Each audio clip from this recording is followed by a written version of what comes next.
I gave my daughter a small cafe so she could start a new life. When I arrived, she was crying. Her mother-in-law had taken over the cafe, forced her to do all the dirty work for free, and made fun of her. I acted quickly, the bells above morning brew. Café jingled when I pushed through the glass door. Burnt coffee hit my nose first. Then something sour from the kitchen. Wrong. All wrong. Then I saw her. My daughter Delaney on her knees in the bathroom doorway. Door propped open for the whole world to see. Scrubbing tile grout with a toothbrush. Her face was red wet. She wiped at her eyes with the back of one hand, kept scrubbing with the other. Delaney, you missed a spot. Again, the voice came from behind the counter. Sharp, sweet as artificial sweetener. A woman in her early 60s sat at the register like it was a throne. Silver hair, perfect designer glasses on a chain. Aura Foster, my daughter's mother-in-law in the cafe I bought for Delphine 3 months ago with every penny I had. Delphi's head jerked up. Our eyes met. Hers went wide. Panicked. Dad. Lemuel. Aura's smile could have sold insurance. What a lovely surprise. We weren't expecting you. My jaw tightened. I came to see my daughter. I walked toward Delphine. And her cafe. Our cafe, dear. Delaney and I are partners now. Laura tilted her head. Didn't she tell you? The toothbrush fell from Delphine's hand, clattered on tile. Hi, Dad. Sorry, I'm just, her voice cracked. Finishing something. Partners. The word sat in my chest like spoiled meat. I'd spent 35 years as a health inspector. Knew when something was rotting. Travis sat in the corner. Delaney's husband, Aura's son, laptop open, eyes down. He shifted in his seat when I looked at him, but didn't speak. One customer in the whole place, an older woman at the window table. She stared into her coffee like it held answers. Let me help you, honey. I reached for the toothbrush. Oh, no. Lee Mueller stood, smoothed her skirt. She needs to understand proper cleaning standards. The health inspector was very clear last month. My hand stopped. What health inspector? Aura waved dismissively. Just routine. Delphine had a few oversights. We fixed everything. Her smile widened. Oh, you'd know about that, wouldn't you? Your old profession. The coffee machine hissed behind the counter. Steam rose. I counted to 5. Travis. I turned to my son-in-law. How's work treating you? He barely looked up. Fine, Dad. Busy. He's been such a help here, or answered for him. Managing the finances, dealing with suppliers. Someone needs to handle the serious work. I can handle, Delaney started.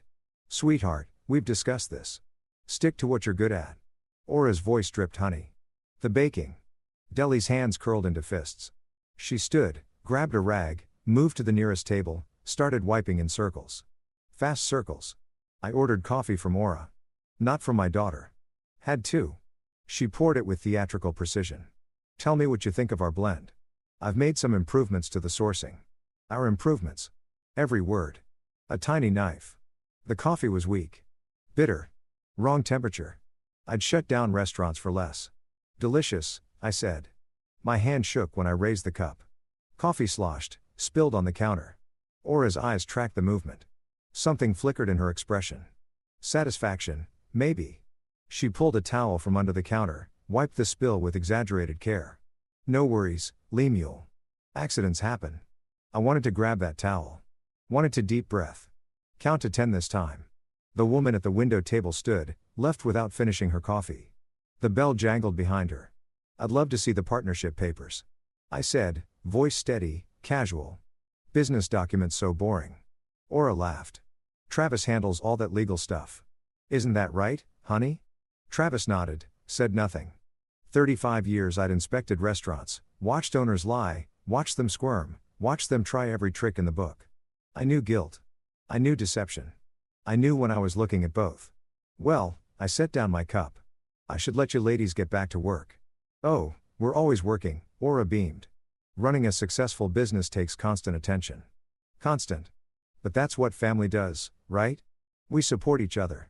I looked at Delaney. She stood at the far table, rag in hand, staring at nothing. Right? I said. The bells jangled when I left. Gentler this time. Or maybe my ears were ringing too loud to tell. I drove home. 20 minutes through Portland traffic, mind racing, hands tight on the wheel. Around 7, my doorbell rang. Delaney stood in my apartment hallway, eyes read. She walked in without speaking, sat on my couch, pulled her knees to her chest. I told her I was picking up supplies. She whispered. I sat beside her. Waited. The dam broke. Dad, I'm so sorry. Tears streamed down her face. I didn't want to tell you. I was ashamed. Ashamed of what? She said she'd help with startup costs. Said it was a family investment. Made it sound so generous. Her words tumbled out fast. Desperate. Then the papers. There was so much legal language. Travis said it was normal. He promised it was just to protect everyone. My chest tightened. Let me see them. She pulled a folder from her bag. Shaking hands. I opened it. Partnership agreement. Page 1 looked standard. Page 3 made my stomach turn. Page 7. She owns 51%. Delaney sobbed. The lawyer said I can't forget what the lawyer said. My voice came out cold flat. I'll fix this. Dad, she's got money connections. And Delaney. I took her hands. Look at me. She did. I spent 35 years closing down restaurants that broke the rules. I squeezed her hands. I'll fix this fast. She left after 10, sneaking back like a teenager breaking curfew. I sat in the dark. The partnership documents lay on my coffee table. 51 pages of legal theft. My eyes drifted to the shelf. Between my vintage sanitation posters, Wash Your Hands, Save Lives, from 1952, sat a small leather wallet. I hadn't opened it in 3 years. My hand reached almost by itself. Inside, my old ID badge. Senior Health Inspector, Oregon Health Authority. The photo showed a younger me, more hair, less gray. Same eyes. Same eyes that had shut down 43 restaurants in my career. I ran my thumb over the embossed seal. A smile crept across my face. Not a nice smile. The badge sat on my nightstand when I woke. Habit kicked in. Early mornings, decades of them. 6 a.m. sharp. I showered, dressed carefully, khakis, button-down shirt, comfortable shoes, inspector casual. Muscle memory is funny. Hadn't worn this combination in 3 years. My reflection showed someone different from yesterday's shocked father. This man had a plan. The cafe opened at 7. I got there at 7:30. Delaney stood behind the counter alone, dark circles under her eyes. She jumped when the bell rang. Dad, what are you? Black coffee, please. I spoke loud enough for the 2 customers at separate tables and one of those cinnamon rolls. Her eyes flickered, understanding. Right. Yes. 1 coffee, 1 roll coming up. I took the corner table, unfolded the Oregonian, glanced at headlines I didn't read. My real attention was on operations. The refrigerator door hung open. 20 seconds. 30. Temperature abuse. Delaney grabbed milk. Closed it. Finally. No thermometer visible on the outside. Red flag. Dairy products sat near the prep area. Too close to where she'd just cut vegetables. Cross-contamination risk. No date stickers on open containers. Violation of OR 3330. Her phone sat on the prep counter. Contamination vector. I'd seen enough in 10 minutes to cite 5 violations. My coffee arrived. I thanked her. She hurried away. 35 years I'd done this. The same way a carpenter sees load-bearing walls. I saw health code violations. Automatic. Unavoidable. Lee Mule. Becoming a regular already? Aura appeared from the back. Fresh makeup, fresh smile. She pulled out the chair across from me. Uninvited. See, I told Delaney. Good coffee sells itself. The place seems different from last time. I sipped my coffee. Still weak, still wrong temperature. New systems? Oh, absolutely. Aura leaned forward, eager. I've implemented several efficiency measures, reduced waste, optimized inventory, streamlined operations. Small businesses fail because of overspending on unnecessary things such as premium dairy for one. The generic brand is half the price. Her eyes glittered. Customers can't tell the difference. Optimize corporate speak for cheap out. I'd shut down a restaurant for serving expired milk once. Apparently, in Aura's world, expired was just another optimization opportunity. Mental note, check the walk-in fridge date labels if they existed. Smart, I said. Thank you. Travis and I have been reviewing every expense line. He's got such a head for numbers. Travis arrived, then nodded at me, sat at his usual corner table, headphones on before his laptop even opened. The morning rush started. 3 customers became 5. Delaney moved between counter and tables. Aura stayed planted at the register. No, no, no. Aura's voice cut through the cafe. Buzz. She crossed to where Delaney wiped a table. Circular motions. Watch. She grabbed the cloth from Delphine's hand. Demonstrated. Slow, deliberate, like teaching a child. See, no streaks. It's not complicated. I was doing it that way. Were you? Because 3 customers mentioned streaky tables yesterday. 3. Do you know what that does to our reputation? 2 customers at nearby tables shifted. Uncomfortable. Travis looked up. Mom, maybe. Travis, please. I'm training her. Someone has too. 35 years I'd inspected restaurants. Never once did I check if tables were wiped in circles or straight lines. Know why? Because it doesn't matter. But control matters to people like Aura. Control is the point. Excuse me, I stood. Could I use the bathroom? Of course, Aura beamed. Down the hall. We keep everything very clean. Lemuel would approve, wouldn't you, Lemuel? Given your background. I walked past the counter. The bathroom hallway gave me a perfect view of the kitchen pass-through. Cleaning chemicals stored on the shelf next to dry goods. Violation. Mop sink too close to handwashing sink. Another violation. I took 3 photos with my phone. Quick, subtle. The bathroom itself was clean. Deli's work, I'd bet. But the handwashing station had a crack in the sink basin. Minor, but citable. 4 more photos. When I returned, Aurora had taken my seat. Literally, she sat in my chair looking at my newspaper. You know what section I love? She didn't wait for an answer. Business. I read it every morning. Understanding market trends is crucial for success. I'm sure it is. Delphine never reads it. No head for business, that girl. Sweet. But Aura trailed off. Let the silence finish her sentence. I pulled out my wallet. Left a 20 on the table. Coffee and roll were maybe $6. Keep the change, Delaney. Aura's hand shot out, took the 20, smiled at me while she counted it, pocketed it. How generous. We'll put it toward new equipment. The espresso machine needs repairs. Delaney stood by the counter, staring. I left without looking back. Home laptop. 3 hours reviewing Oregon Administrative Rules, Chapter 33. The health code I'd memorized decades ago. Some things had changed. Most hadn't. My notebook filled with violations. I'd observed temperature control failure, cross-contamination risks, improper date labeling, chemical storage violations, equipment maintenance issues, all minor individually. Together, different story. Around 6, I called Dwight Clark. 40 years in the health authority.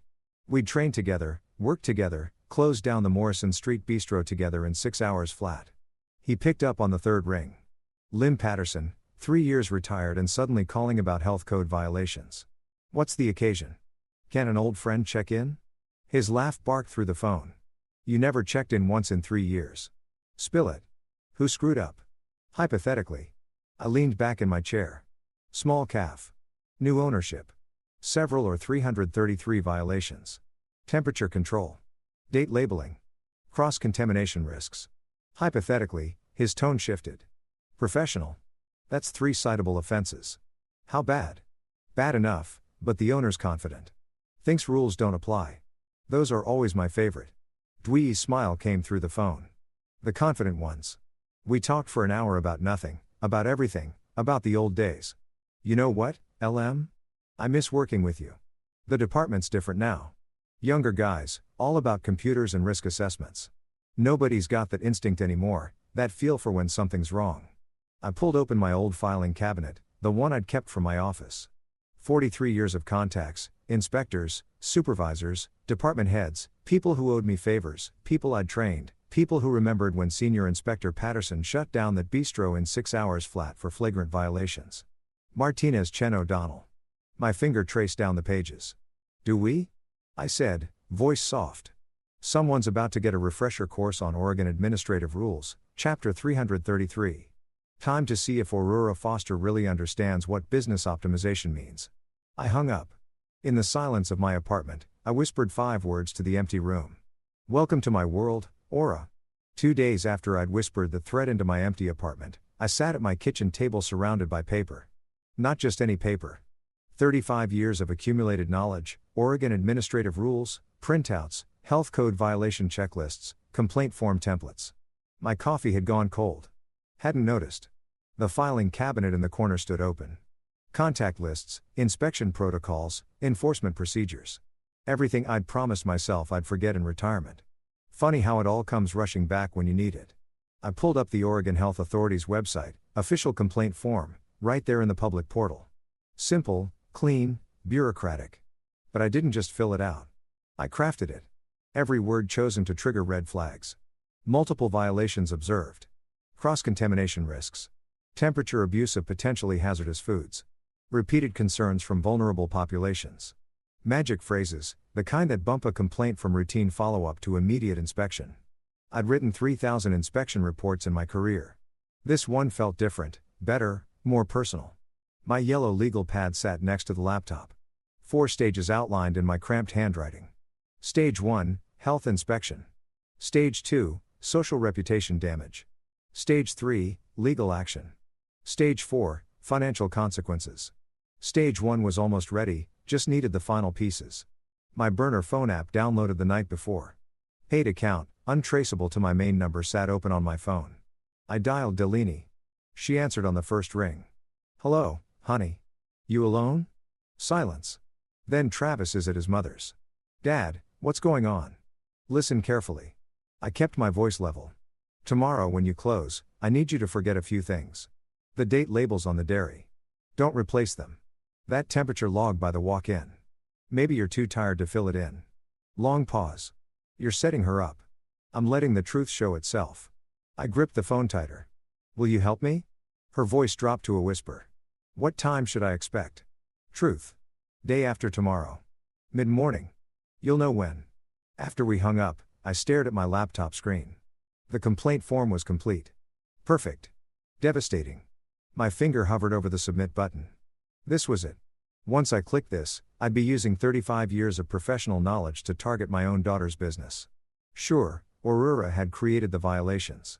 Aurora had cut corners, endangered customers, but Delaney's name was on the license.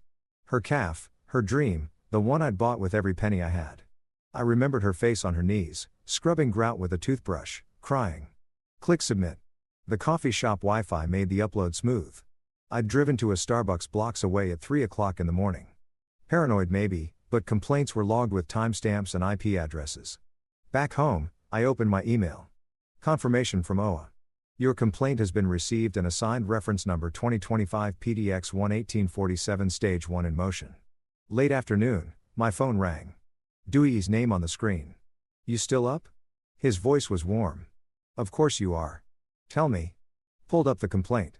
"Lim, you manipulative bastard." He laughed. "You wrote it like a textbook example. Hit every trigger phrase we have. Vulnerable populations. That's code red for us. I mentioned elderly customers and young children." "Exactly.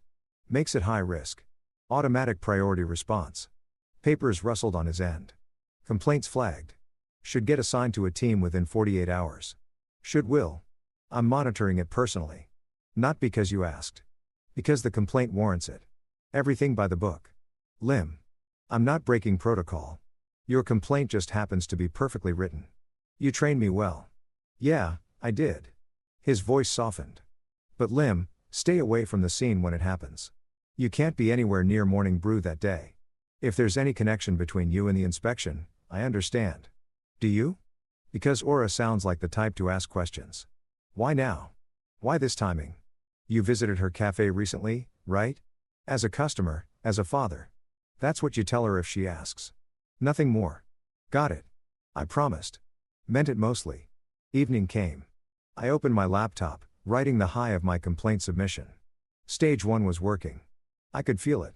The Google review page for Morning Brew stared back at me. 43 reviews. Average, 4.2 stars. Most were positive. A few complaints about service speed. Nothing about sanitation. Time to change that. I created a new Google account. Philip Henderson. I'd pulled the name from a random generator website. Apparently the 47th most common male name combination in America. Perfect. Generic. Forgettable. Profile picture stolen from a stock photo site. Middle-aged white guy.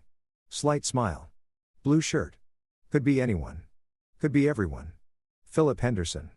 Concerned citizen and absolute fiction. The review wrote itself. 1 star. Professional but concerned. Disappointed by apparent lack of attention to sanitation standards. Observed concerning practices during recent visit. Hope management takes food safety more seriously. My cursor hovered over post. Should I use a VPN proxy server? No. Overthinking it. Just a review from a fake account with a fake name and a fake photo. Clicked post. 11:47 p.m. The review appeared instantly. I leaned back, satisfied. 2 strategic strikes in one day. The complaint official and devastating. The review, public and damaging. 35 years I'd filed inspection reports. Never once had I enjoyed it this much. My laptop chimed. Video call incoming. Fletcher's face filled the screen. Berlin apartment behind him. Dad, you look different. Focused. I'm fixing what needs fixing. Does Delaney know your plan? She knows enough. Not everything. Fletcher leaned closer to his camera. And the legal side. Is it everything I'm doing is legal? I'm just making sure the law does its job. He nodded slowly. Dad, I'm transferring $5,000 to your account tomorrow morning. Don't argue. You spent your retirement on Delphine's dream. Let me help protect it. My throat tightened. You're a good son, Fletcher. Learned from a good father. His smile was fierce. Now go get her. After we hung up, I sat in the dark. Fletcher's support steadied me. Made this feel less like revenge, more like justice. My phone buzzed. Past midnight. Dwi again. It's done. No preamble. Day after tomorrow at 10 a.m. Martinez and Chen, they're the best we have. Thorough fare by the book. They'll find everything that's findable. Do we? Don't thank me. I didn't do anything except let the system work exactly as designed. You wrote a textbook perfect complaint. It got the response it deserved. He paused. Lim, stay away from Morning Brew that day. You hear me?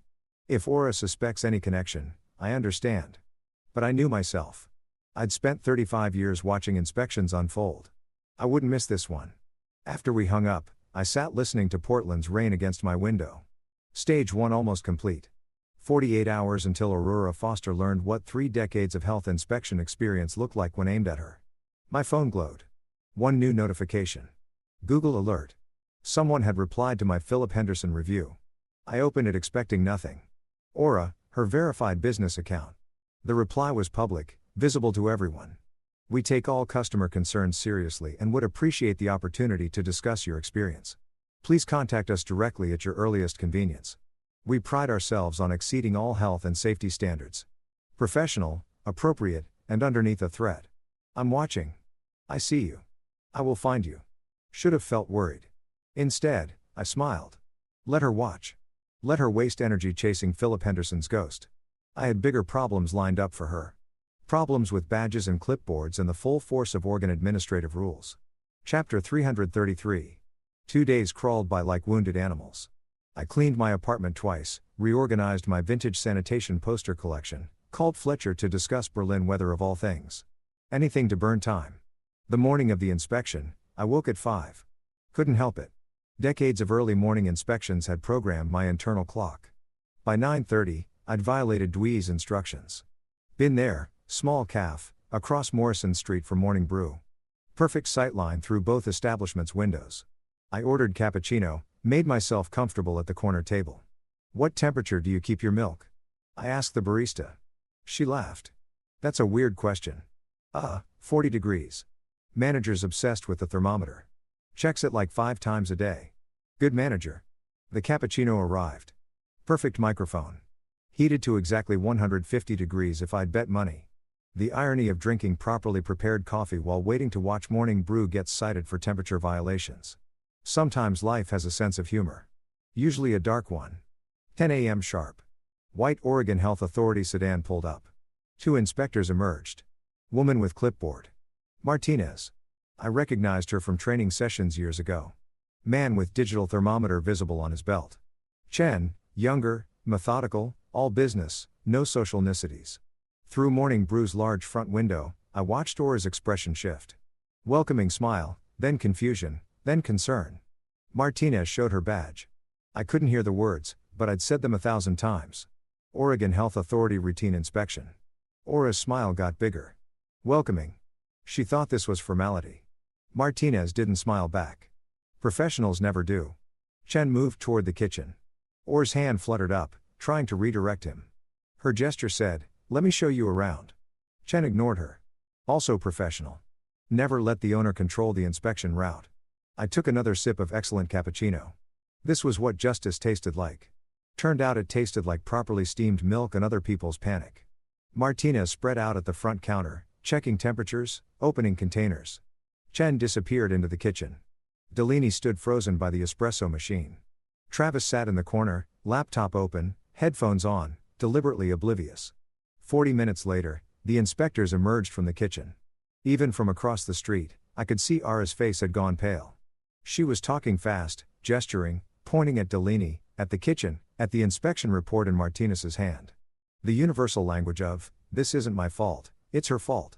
Martinez's face stayed flat as concrete. I trained her well. Never react to the show, just write up the violations. Through being there's window, I watched Aura's performance like it was Netflix. Better than Netflix. This had real consequences. Her face went from concerned business owner to I need to speak to the manager to full Karen nuclear option in about 6 minutes. Martinez handed her papers, official forms, yellow copies. Aura snatched them, started reading, her expression transformed. Rage, pure rage. She wheeled on Delaney. Even through closed windows, I could tell she was screaming. 2 customers grabbed their coats, left hurriedly. Travis pulled off his headphones, looked up, did nothing. Cowardice personified. The inspectors left professional, unmoved. They'd seen the show before. I finished my cappuccino, left cash on the table, walked to my car 3 blocks away. Home. 20 minutes through traffic. My hands shook on the wheel. Stage 1 complete. Late afternoon, my burner app rang. Delaney. Dad, I can't talk. She's Aurora's voice in the background. Who are you calling? Nobody. Just call disconnected. I stared at my phone, texted instead. You did perfect. Stay strong. This isn't over. Response came an hour later. She's blaming me for everything. Says I ruined the business. Travis won't defend me. Dad, I'm scared. I poured whiskey. Neat. 2 fingers. Drank it. Fletcher called around 6. How did it go? $2,500 fine. Written warning. 30-day follow-up inspection scheduled. That's huge. Dad, you did it. Stage 1 complete. Yeah, it worked. Maybe too well. What do you mean? Or is smart? She's going to ask questions. Why now? Why this timing? But you filed anonymously. There's no connection. I hope you're right. 5 minutes later, my phone rang. Unknown number. I answered. Aura's voice. Ice cold. Lemuel. Not Lem. Formal. Cold. We need to talk. My stomach dropped. Aura, what can I do for you? Don't play innocent. It's insulting to both of us. I don't know what. The inspection, the Google review, the timing. You think I'm stupid? My heart pounded. Played dumb anyway. The cafe got inspected. That's unfortunate, but these things. Philip Henderson. Ring a bell? Her voice was sharp. No, because Philip Henderson doesn't exist, but his IP address does. Want to guess what address that is? Silence. My mouth went dry. We need to talk face to face. Tonight or I go to the police with harassment evidence tomorrow morning. Your choice. My apartment.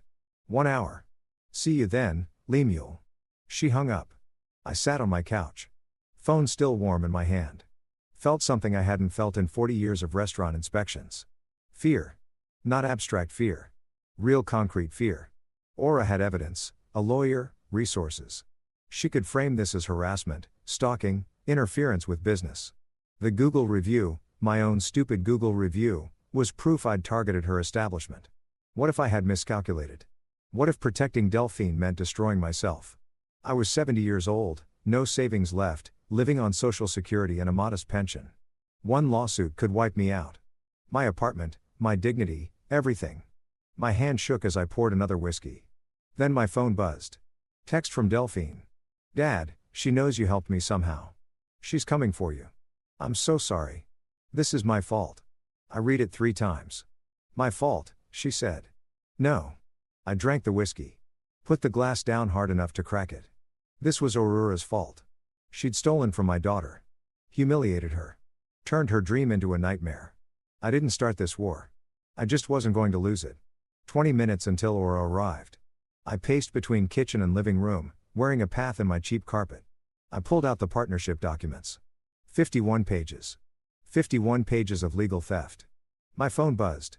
Text from unknown number. I'm parking. Bring coffee. This will take a while. Oh, the audacity. I didn't make coffee. The knock came exactly 1 hour after her call. Firm. 3 times. Official. I opened the door. Aura stood in my hallway wearing a cream-colored suit and pearls like she was attending a board meeting. Silver hair perfect. Makeup perfect, smile sharp enough to cut glass. Behind her stood a man in his 50s. Gray suit, leather briefcase. He extended his hand. Mr. Patterson, I'm Richard Donovan, Miss Foster's attorney. Thank you for agreeing to meet with us. Us? She'd brought her lawyer. Come in. I stepped back, though I didn't agree to anything. You threatened me, and I'm curious why. Aura swept past me, scanning my apartment like she was assessing property value. The lawyer followed, setting his briefcase on my coffee table, the same table where I'd planned this entire revenge. She turned to face me. Smile disappeared. Lemuel, let's stop playing games. I know you filed that health complaint. I know you posted that Google review. I know you're trying to destroy my business. Your business? I let the words hang. Interesting choice. Yes, my business. The one I saved from your daughter's incompetence. The one you're now sabotaging. She pulled out her phone, tapped it, turned the screen toward me. Philip Henderson's review, posted from your IP address at 11:47 p.m., 2 days before the inspection. Want to explain that? The lawyer opened his briefcase, pulled out papers, placed them on my coffee table with practiced precision. Mr. Patterson, you're looking at a harassment claim. Intentional interference with business operations and defamation. Miss Foster is prepared to file. I laughed, couldn't help it, or his eyes narrowed. You think this is funny? I think you came into my home to threaten me with lawyers. I picked up the partnership documents from my coffee table, held them up. Want to talk about illegal activity? Let's discuss fraud, coercion, theft by deception. Those documents are legitimate, are they? Because the Oregon Secretary of State website shows you filed LLC paperwork 3 weeks before the partnership conversation, premeditation. That's interesting timing, don't you think? The lawyer looked at Aura. Miss Foster, you didn't mention because it's lies. He's making it up. Public records, I said. Anyone can look them up. I've already sent screenshots to my son and to a lawyer friend just in case something happens to me. The room went quiet. Aura stared at me. For the first time since I'd met her, she looked uncertain. Then her phone rang. She glanced at it. Expression shifted, confusion, then alarm. What? When? How many? Listened. I'll be right there. Hung up. Looked at me with something close to hatred. Someone just posted photos on Facebook. The health inspection, the violations list, the fine. Portland Foodies Group, 12,000 members, they're destroying us. I kept my face neutral. Inside, I was thinking, stage 2. I didn't plan that one, but I'll take it. Aura grabbed her purse. This isn't over. No, I agreed. It's not. But Aura, that Google review, that's the least of your problems. You started a war with someone who spent 35 years shutting down people who broke the rules. I'm just getting started. She left, lawyer scrambling after her. I closed the door, leaned against it. My hands were shaking. Stage 1 complete. Her confidence shaken. Next move, hers. And I had no idea what it would be. My phone buzzed. Text from unknown number. Dad, it wasn't me who posted the photos, but thank you to whoever did. D, if it wasn't Delaney and it wasn't me, then who? The apartment door closed behind Aura and her lawyer. I stood there back against it, heart hammering. Stage 1 had worked. The inspection, the fine, the Facebook post going viral. But Aura wasn't retreating. She was escalating. And the mystery Facebook post. Someone else was in this game. Someone I didn't know about. That should have worried me more than it did. I poured another whiskey. This one I actually drank. Wait. Voices in the hallway. I opened my door. Quiet. Peered out. Our Donovan waited for the elevator, his back to me, checking his phone. Aura stood apart, pulling out her cell. I stayed in my doorway, out of sight. Hallway acoustics are funny things. Her voice carried. No, don't worry about Patterson. He's made his little health complaint. Feeling powerful. But the transfer documents are almost complete. 1 more month and Morning Brew will be entirely mine legally and permanently. My breath stopped. His daughter signed everything we need. She was so desperate to save the partnership. Stupid girl doesn't realize she signed away full ownership. 51% was just the first step. The elevator dinged. Aura continued. By the time he figures it out, it'll be too late to challenge. Yes. Send the final papers next week. Doors closed. Voice cut off. I stood frozen. Not 51%. 100%. Complete theft. My $85,000. Delaney's dream. Everything gone in 30 days. I walked back inside, phone in hand, shaking hands. The business card was tucked into my address book. Fern Rodriguez, business attorney. We'd met 3 years ago at Morning Brew. She'd said, if your daughter ever needs legal help, I know this world. I dialed 4 rings. This is Fern Rodriguez. Ms. Rodriguez Lemuel Patterson. We met at my daughter's Café 3 years ago. I need an emergency meeting. My daughter is being defrauded and we have approximately 30 days to stop it. Pause. The café with the excellent cinnamon rolls. Yes. What kind of fraud? The kind where someone steals a business through forged partnership documents. The kind that's almost complete. Long pause. Mr. Patterson, I can meet you tomorrow morning, 8 a.m. my office downtown.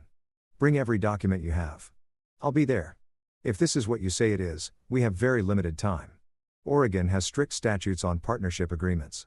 Once documents are filed and processed, they're extremely difficult to challenge. I understand. Do you? Because proving fraud requires substantial evidence. Do you have that? I thought about Delphine's texts, the business records, the health inspection, and the phone call I just overheard. No recording, just my word. Worthless in court. I have some evidence and 30 days to get more. Then that's what we'll do. 8 a.m. tomorrow. She hung up. I looked at my apartment. Documents everywhere. My kitchen table looked like a conspiracy theorist's workspace. Stage 1 had worked. Aura had been fined, embarrassed, exposed. I thought that was enough. Wrong. She wasn't backing down. She was going nuclear. My phone buzzed. Text from Delaney. Dad, are you okay? Travis said his mother is furious. What happened? What happened? I'd started a war I might not win. I typed. Meeting with a lawyer tomorrow morning. Things are going to get worse before they get better. Trust me. Can you do that? 3 dots. Then I trust you always. I stared at those 2 words. Always. I opened my laptop, created a new document, evidence log, or a foster fraud case. Started typing. Date, time, location, what I'd overheard, verbatim quotes. It wasn't much, but it was a start. Stage 2 was about to begin. This time it wasn't about health inspections and online reviews. This time it was about the law. And in that arena, I wasn't the expert. Aura knew that. That's why she'd brought a lawyer to threaten me. She'd been 1 step ahead. I needed to catch up fast. 8 a.m. came too fast and too slow. I'd spent the night organizing evidence, printed texts, screenshot business records, timeline, notes from the overheard conversation. By dawn, my kitchen table looked like a crime scene. Fern Rodriguez's office was downtown. Converted warehouse, exposed brick, modern glass, her name on brass plate on the 3rd floor. Rodriguez and Associates, business law. I knocked at 7:53 a.m. She opened the door herself, coffee in hand, already reviewing documents on her laptop. Mr. Patterson, you're early. Good. Her conference room smelled like expensive coffee and desperation. Mostly the coffee. My desperation was free. She spread the partnership documents across the table like a forensic investigator displaying murder evidence, which legally speaking, this kind of was. These are thorough. Fern's tone was neutral, professional. That's lawyer speak for whoever screwed, you knew what they were doing. Great. I'd been screwed by a professional. Comforting. Can we challenge them? Legally, they're valid. Deli signed, notarized. Filed properly. She looked up. But if she signed under duress, if she didn't understand the terms, if Aura misrepresented what she was signing, that's actionable. We need evidence. I heard her on the phone. She admitted the whole plan. Your testimony of an overheard conversation. Fern shook her head. Hearsay inadmissible. We need her words recorded. Undeniable. Oregon's a one-party consent state. Fern's eyebrows rose. You've been researching 35 years as a health inspector. I know recording laws. If Delphi records conversations, she's part of its legal evidence. Exactly. Fern smiled. So, we need Delphi to provoke Aura into admitting the fraud on record. She'll do it. Are you sure? Because if Aura discovers the recording, my daughter spent months being humiliated by this woman. She'll do it. I called Dwi. I need tech help. Someone who knows recording devices discreet legal today. Pause. My nephew Oliver, IT security. 3 hours later, I met Oliver Clark at a coffee shop. Dewey's nephew, 24, IT security specialist. Hoodie, laptop, bag, energy drink instead of coffee. Uncle Dewey said, "You need recording equipment." He pulled out a small device. Sony ICD-PX 470. Looks like a calf. Order tracker, right? Clips to an apron. 44 hours recording time, voice activated. I took it and it's legal. Oregon's a one-party consent state. If she's participating, she can record it. Totally legal. What if Aura finds it? Oliver grinned, generic looking. Worst case, your daughter says it's for tracking orders. Young people are so easy to please. Give them a chance to explain gadgets, and they'll help you commit legal adjacent surveillance for free. That afternoon, I opened my laptop. Proton Mail account, anonymous, encrypted. Subject, disturbing story about exploitation in family business. Morning brew calf. I wrote carefully. Ms. Pierce. I'm writing anonymously because I fear retaliation.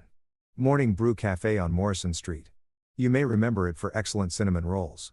The owner, Delaney Patterson Foster, is being systematically exploited by her mother-in-law, Aurora Foster. Aura pressured Delphine into signing away majority control, now treats her like unpaid labor, takes all profits, publicly humiliates her. Recent health inspection revealed violations are created. Someone needs to tell this story. Hit send before I could second guess. 3 days crawled by. Delaney wore the recorder clip to her apron. Captured hours of Aura's demeaning commands, cutting remarks, constant criticism, pattern of abuse evidence. Day 4, mid-after afternoon, slow period. Travis had just left for a meeting. Aura counted the register. Delaney approached. Recorder active. And can I ask you something? What? Aura didn't look up. I've been thinking about the partnership, about the calf. Will it ever really be mine again? The way Dad intended. Aura paused, looked up, amused. Yours, Delaney, sweetie, when was it ever yours? Dad bought it for me. Your father threw away his retirement on a business you couldn't manage. I salvaged it. This cafe works because of me. But legally, I still own part of it, right? Aura laughed cold. Legally, stupid girl, this cafe is already mine. The papers you signed, they transfer full ownership. Your father just doesn't know it yet. Another month and it's final. You'll be an employee if I'm generous enough to keep you. Silence on the recording. Delaney genuinely shocked. You signed everything. Travis made sure of that. You trusted him. Trusted me. And that was your mistake. Then silence. 10 seconds of nothing. When it resumed. And there's nothing your father can do about it. His little health inspection tantrum cost me $2,500. I'll make that back in a week. That evening, we listened in Fern's office. Me, Delaney, Fern, Oliver. When the gap hit, Fern's face fell. Wait, it cut out. Oliver examined the device. Power interruption. The clip must have loosened. I'm sorry.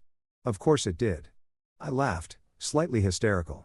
Of course, because nothing in this plan could go smoothly. Fern cleared her throat. It's still usable. But with that gap, a defense attorney could argue context is missing. So, we need more. We need more. 2 nights later, Delaney called late evening, voice shaking. Dad, I heard Travis on the phone with his mother. He said he chose her over me. Come over now. The guest room is yours. She arrived 30 minutes later. 1 suitcase, red eyes. Tell me. He was on the phone with Aura. I wasn't supposed to hear. She was yelling about someone asking questions.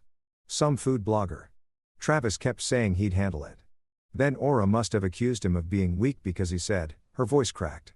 I chose you over her. I'm with you. I've always been with you. What did you say? I told him to leave. Told him we were done.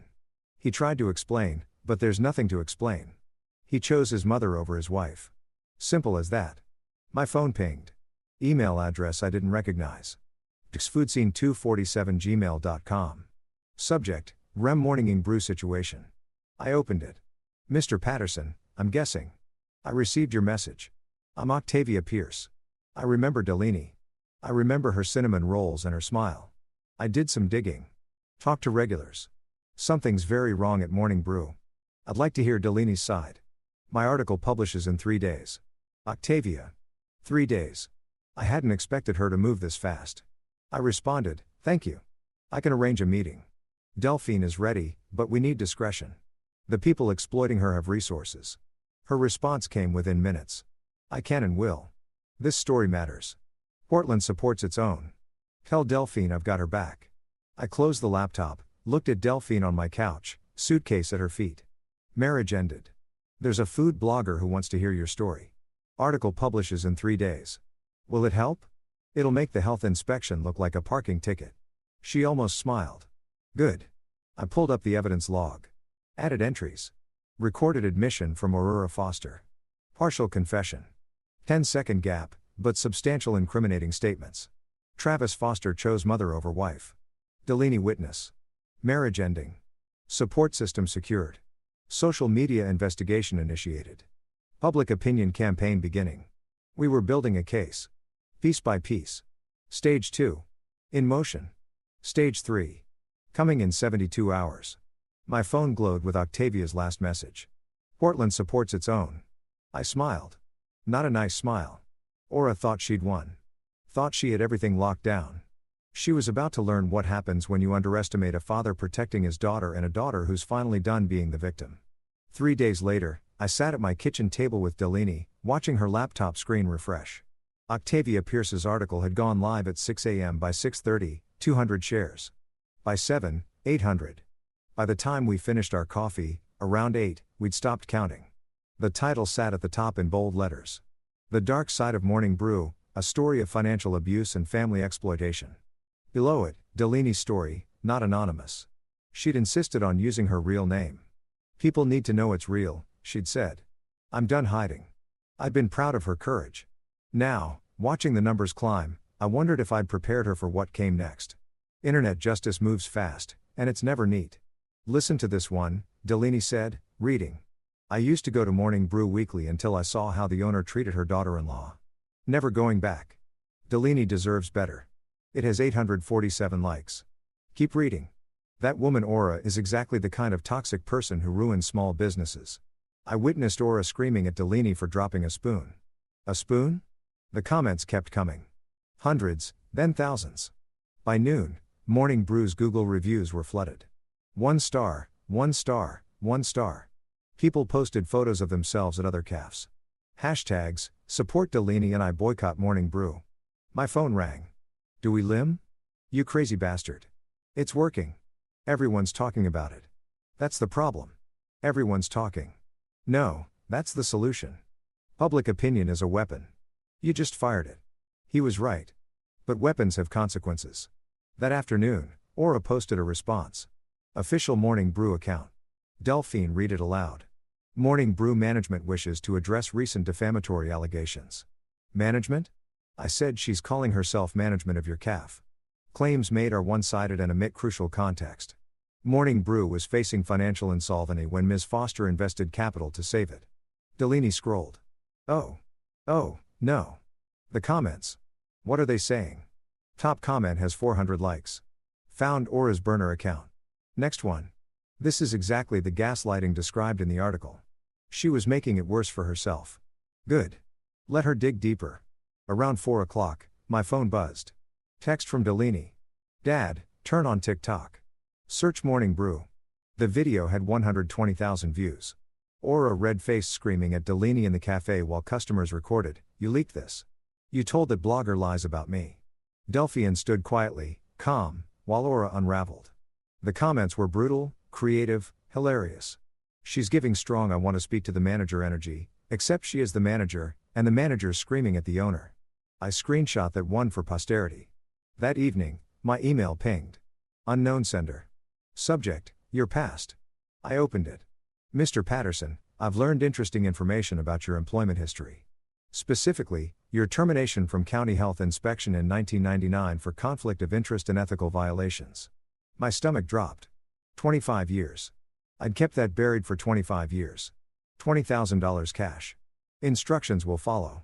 Or Portland Sentinel receives a full dossier on your fraudulent career. You have 48 hours. Delaney looked up from her laptop. Dad, you okay? Fine. I closed the email, opened it again, read it twice. She crossed to me. What is it? I showed her. Her face went pale, then hard. What happened in 1999? I'd known this question would come eventually. Hoped it wouldn't. I was a county inspector. Saw another inspector cite a small family restaurant, Mexican place, elderly immigrant couple for violations that were technically accurate, but applied with unusual strictness, the kind of strictness white-owned restaurants didn't face. Delphine listened. I filed a complaint about discriminatory enforcement. My supervisor disagreed. I went over his head to the county commissioner. The restaurant's citations got reduced and I got fired for standing up for fairness for insubordination and conflict of interest. I had eaten at their restaurant twice. Technically violated impartiality protocols. I paused. So technically they were right to fire me. But you were standing up against discrimination. Yes. And I lost my job for it. Had to move to Oregon. Start over. I never told you in Fletcher because it's complicated. Being right doesn't always mean winning. 25 years. I'd spent 35 years rebuilding that career in Oregon.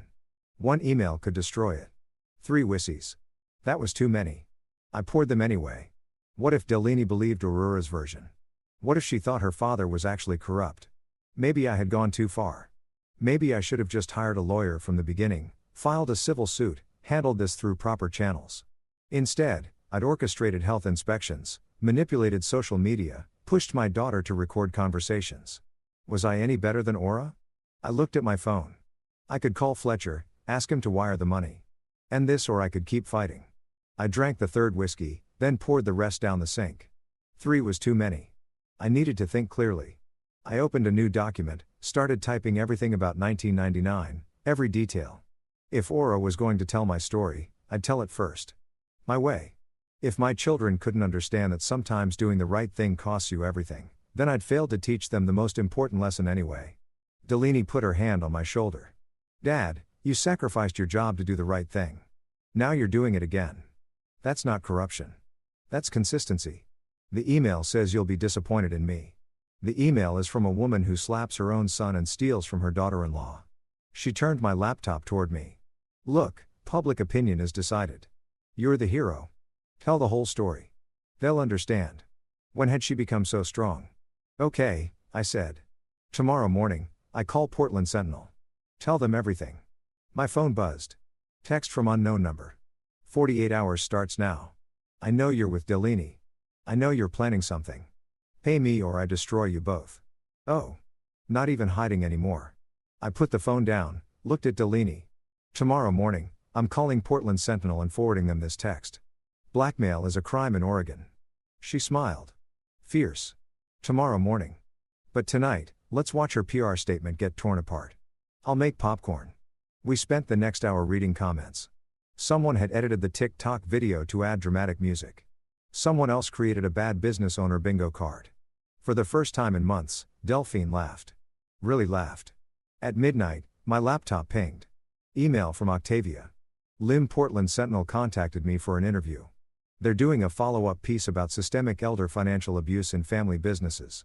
Your fight is becoming a movement. A movement? Christ. I just wanted to save my daughter's calf. I type back, Octavia, I'm calling Sentinel tomorrow with a story about my own past. Can you connect me with the right reporter? Her response already done. Marcus Chen, expect his call at 8 a.m. Portland loves comeback stories, especially ones about standing up to bullies. I closed the laptop. 46 hours until Aura's deadline. 8 hours until Marcus Chen called. 1 week until the lawsuit hit the courts. I turned off the lights. Tomorrow, we'd tell Portland the truth. All of it, and we'd let Aurora face the consequences of threatening the wrong man. Morning came with Marcus Chen's phone call at exactly 8 a.m. I'd been awake since 6 rehearsing. How do you explain 25 years of buried history without sounding defensive? Turns out you just tell the truth. Marcus listened for 40 minutes without interrupting. When I finished, including Aura's blackmail demand and threatening text, there was silence. Then, Mr. Patterson, this isn't about corruption. This is about someone who sacrificed their career for fairness and is doing it again. Can you forward me that blackmail text? Oregon has strong anti-blackmail statutes. This woman just committed a felony. I forwarded them immediately. By noon, Marcus had written his article. By 2:00 p.m., it was published. The Inspector's Principles. Lemuel Patterson's 25-year fight for justice. Aura's blackmail attempt had backfired spectacularly. Instead of destroying my credibility, she'd given me a platform to explain exactly why I fought so hard, and she'd committed a crime doing it. The article included quotes from the restaurant owners I defended in 1999. Marcus had tracked them down. They were still running their business. Grateful, it included the blackmail texts with Aura's identity revealed through reporter investigation. Oregon State Bar received complaint about the extortion. By evening, Aura's lawyer, her third, quit. Richard Donovan had left after the confrontation. The second lasted 1 day after learning about the blackmail. The third sent one aggressive cease and desist letter, then withdrew when he read Marcus' article. Ms. Foster, did you send extortion demands? Because if you did, I'm withdrawing immediately. I don't represent criminals. 2 days later, Fern filed the official lawsuit. Patterson vs. Foster. Multnomah County Court. Fraud, coercion, theft by deception. Court date, 1 week. That afternoon, I walked past a Bank of America branch, saw Aura at the ATM. She tried to withdraw cash. Screen said, transaction denied. Limit exceeded. She tried again. Denied again. Denied. Her hands shook. She leaned her forehead against the machine. Her shoulders shook, crying. For a moment, I saw not the villain, but a desperate woman who'd gambled everything and lost. Then I remembered Delphine scrubbing bathroom floors while crying. The pity faded. I walked away. That night, Delaney got a text from Travis. I'm sorry for everything. Tell your father he won. We're leaving Portland. Don't look for us. The next morning, we arrived at court for the hearing. Aura and Travis didn't show. The BAWAF confirmed. No contact, no lawyer, no response. Fern requested warrant for Aura's arrest. We drove to her apartment. Neighbors said they'd seen them loading a car with suitcases around 2 a.m. The apartment was empty. Lease unpaid. Aura Foster had fled. 2 days later, Delaney returned to Morning Brew for the first time as undisputed owner. Fern had got an emergency order preventing Aura from accessing the property. We unlocked the door. Me, Delaney, Fletcher, who'd flown in from Berlin, and Fern. The register was empty. Aura had taken the cash. Inventory was decimated. Bills piled on the counter. Utilities, suppliers, rent, a note taped to the espresso machine in Aurora's handwriting. This could have been successful if you just stayed out of the way. You ruined everything. Oh, Fletcher read it, started laughing. She stole your business, embezzled money, committed fraud and blackmail, and we ruined everything. Delphi took the note, folded it carefully, put it in her pocket. I'm framing this. The last words of Aurora Foster, still managing to be the victim while fleeing the state. Fern spread documents across a table with the default judgment, which we'll get since they fled. Delaney owns the CAF. Free and clear, but she inherits all the debts Aura created. How much? Delphine asked. Total liabilities approximately $70,000. Assets maybe $30,000. Net position $40,000 in debt. Fletcher cleared his throat. I have $40,000 in savings. It's yours. Fletcher? No. Not negotiable. Dad gave you $85,000 to start this place. I'm giving you $40,000 to save it. We're family. The bell above the door jingled. A woman in her 60s walked in. I heard on the news. Is this place open? Are you Delaney? We're not officially open yet, Delaney said. But I'm making coffee. I would love some. The woman pulled out a folded check. This is from my book club. We want to help. She handed Delphine a check for $800. More people started arriving.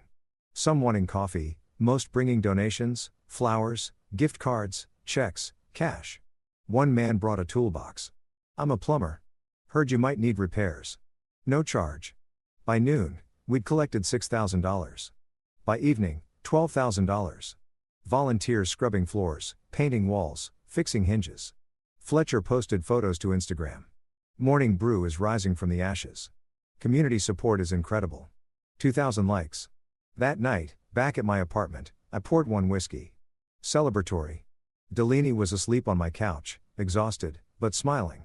Fletcher was on the phone with his partner, laughing. My phone buzzed. Email from Fern. Court date rescheduled for next month. Filing for default judgment. Should be straightforward. However, there's one complication about the property deed. Call me in the morning. A complication, of course, because nothing in this nightmare had been simple. But I'd learned something. Complications can be overcome. Villains can be defeated. Justice sometimes actually wins. And family, real family, is worth any price. I closed the laptop, drank the whiskey, turned off the lights. 1 month until the court date. 1 month until this nightmare was officially over. Unless Fern's complication turned out to be another battle. I'd find out tomorrow. Tonight, I was going to sleep well because my daughter was safe. Her business was saved and Aura Foster was gone. That was enough.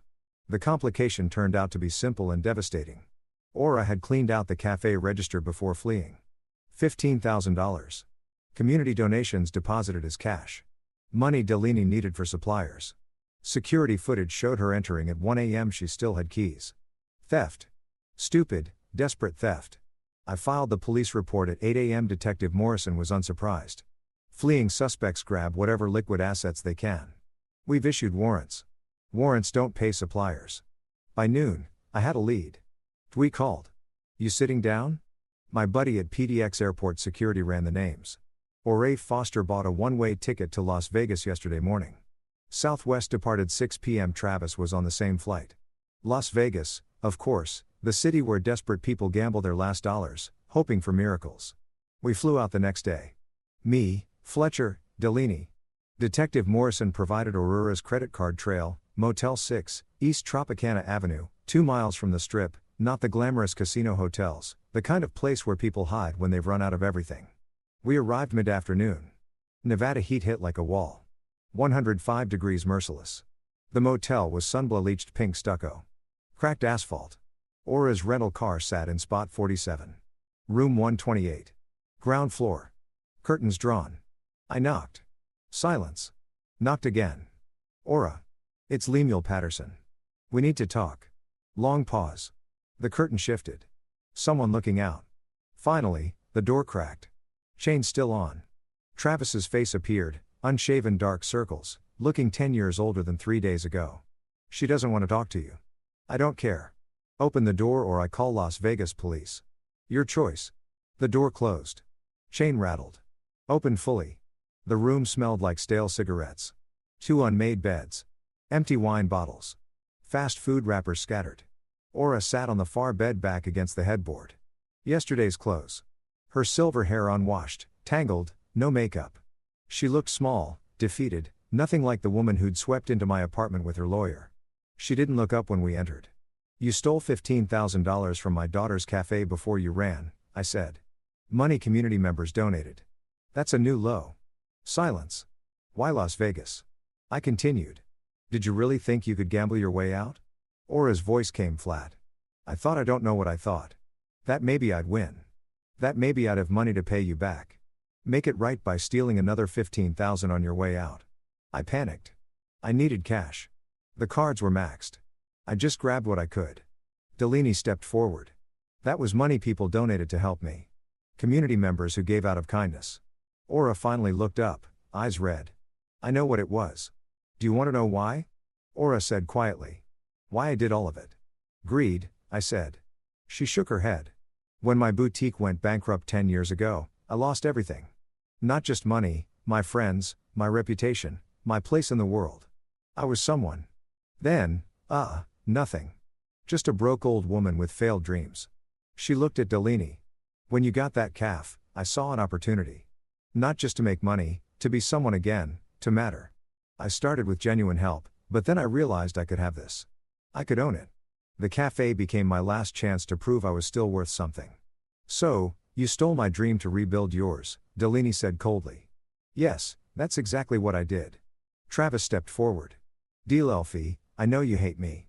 I deserve it. But please understand. Don't call me Deal Elfie. Don't blame your mother entirely. You made choices. Every step you chose. I was weak. She's controlled me my whole life. You're 37 years old. You had a choice every day. When she made me scrub toilets, when she humiliated me publicly, you could have said no. You chose comfort over courage. You chose her approval over my dignity. Travis started crying. I love you. I still love you. I don't care. I'm filing for divorce. I want you out of my life completely. Delaney, please. We're done forever. You don't get redemption. You don't get forgiveness. You get to live with what you did. A knock on the door. Las Vegas PD. I'd called them before we entered. Aura Foster. Aura stood slowly. That's me. You're under arrest on warrants from Portland, Oregon. Felony theft, fraud, and embezzlement. She extended her wrists, got handcuffed, looked at me one last time. Did you really need to chase me to Las Vegas? Couldn't you just let me disappear? You stole $15,000 from community donations meant to help my daughter. No, she was let out. You know what the funny part is? I almost respect you. You're as ruthless as I am. You just have better PR. The difference is I fight for my family. You fight for yourself. We stood in the parking lot afterward watching the police cruiser pull onto Tropicana Avenue. Travis remained by the motel room, not arrested. No proof he knew about the theft, but destroyed anyway. He looked at Delphine, mouth opening. She turned away, walked to our rental car without looking back. That was the moment of defeat, not the handcuffs. The turn back. Fletcher put his hand on my shoulder. Come on, Dad. Let's take Delphine home. We flew back that night, landed in Portland at 11 p.m., drove through dark streets to Morning Brew.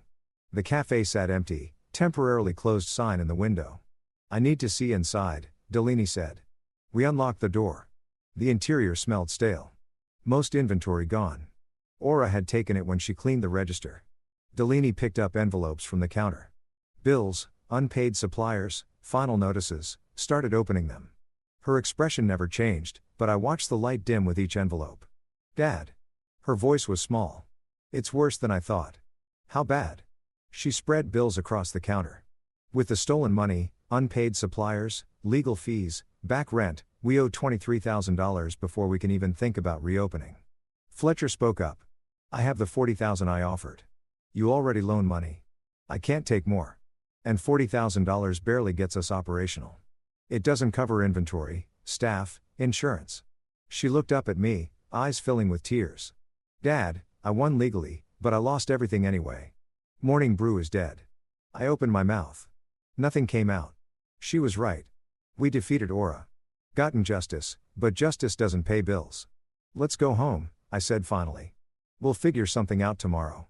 Driving away, watching Morning Brew disappear in the rearview mirror. I wondered what was there to figure out. We'd saved the cafe legally, but destroyed it financially. Maybe Aura had won after all. Back at my apartment at 1 a.m., Delaney went to bed exhausted. Fletcher made tea. Neither of us drank. Dad, he said after long silence.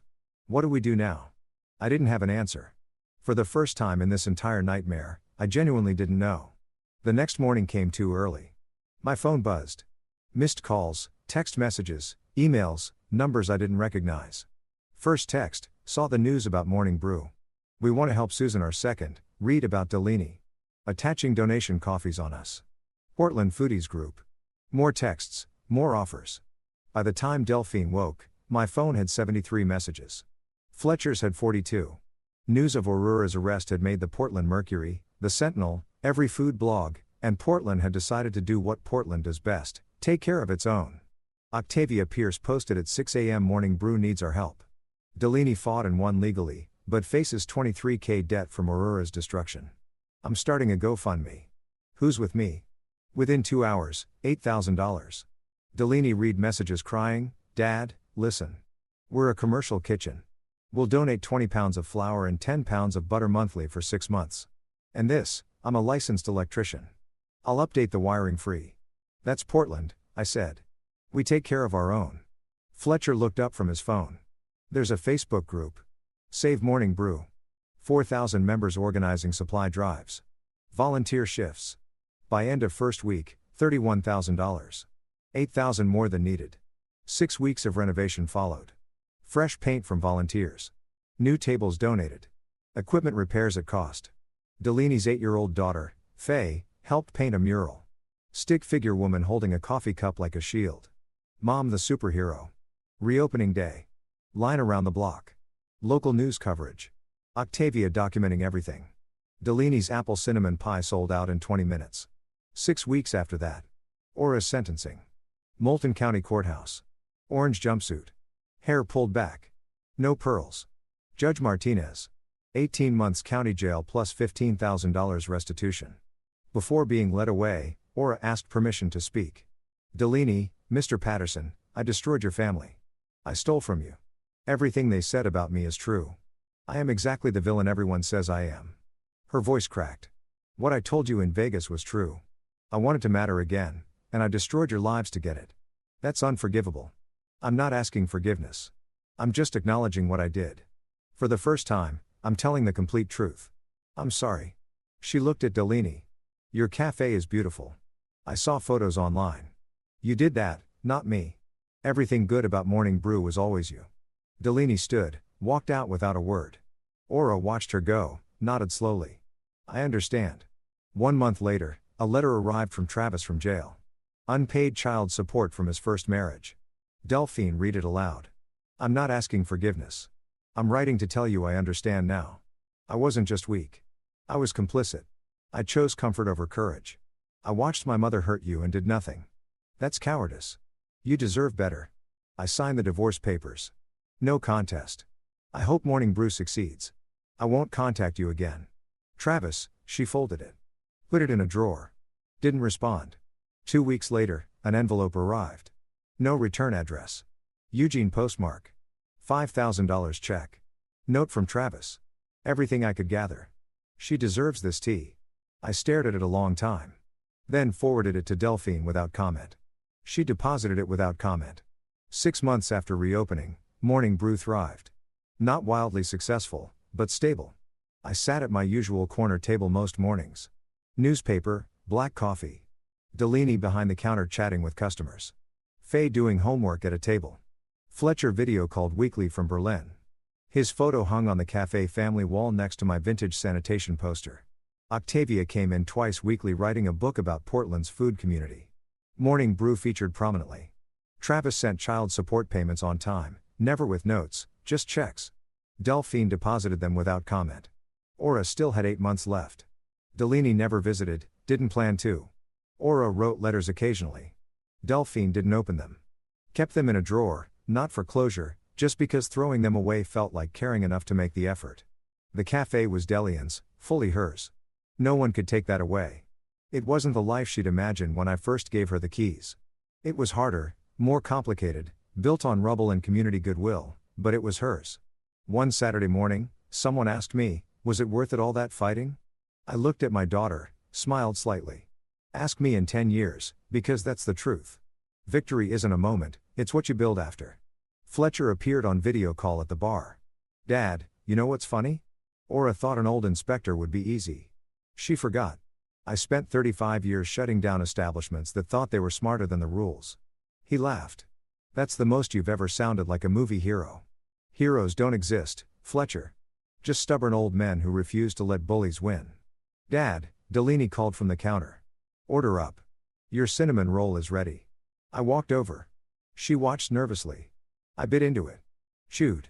Swallowed. Well, perfect. Just like everything else you do. She smiled. Really smiled. The kind that's been missing for months. That right there, that's the victory. Not the legal judgments, not Aura in prison. Not the money raised. Just my daughter smiling while making cinnamon rolls in her own cafe. I'm 70 years old. My retirement savings are gone. My daughter's a divorced single mother running a cafe. That almost destroyed her. But she's free. She's strong. She survived what tried to break her. The mountain air through the cafe door felt clean. I breathed it in, all of it.